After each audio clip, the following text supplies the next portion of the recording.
கோலி talk Kollywood news.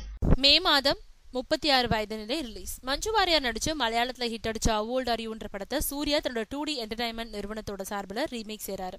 மலையாளத்துல இயக்குனர் Roshan Andrews தமிழ்ல இயக்குறாரு. மஞ்சு வாரியார் நடிச்ச கேரக்டர்ல ஜோதிகா நடிக்கிறாங்க. அவங்களோட ரஹ்மான் முக்கிய கேரக்டர்ல நடிச்சிருக்காரு. மலையாள படத்தோட தலைப்பு உனக்கு வயசு என்ன. தமிழ் படத்தோட தலைப்பு 36 வயது நிலை. இதுக்கு சந்தோஷ் நாராயணன் இசை அமைச்சிருக்காரு. ஆர் திவாகரன் ஒளிப்பதிவு செஞ்சிருக்காரு. விஜய் வசனத்தையும் விவேக் பாடல்களையும் எழுதியிருக்காங்க. சூர்யாவோட ராஜசேகர் கற்பூர சுந்தரபாண்டியன் இணை தயாரிப்பாளரா இணைஞ்சிருக்காங்க. படத்தோட ஃபர்ஸ்ட் லுக் வெளியிடப்பட்டிருக்கு. பாடல்களை திங்க் மியூசிக் வாங்கியிருக்காங்க. ஏப்ரல்ல பாடல்களும் மே மாதம் படமும் வெளியிடப்படுது. இப்போ படப்பிடிப்புக்கு பிந்தைய பணிகள் வேகமா நடந்துட்டு இருக்கு. மனைவியோட ரீஎன்ட்ரி படம் சிறப்பா அமையணுன்றதுல சூர்யா கவனமா இருக்காரு. பிரம்மாண்ட அளவுல விளம்பரம் செய்ய திட்டமிட்டு இருக்காங்க. அதோட பாடல் வெளியீட்டு விழாவை தன்னோட திரையுலக நண்பர்களை அழைச்சு பிரம்மாண்டமா நடத்தவும் திட்டமிட்டிருக்காரு சூர்யா.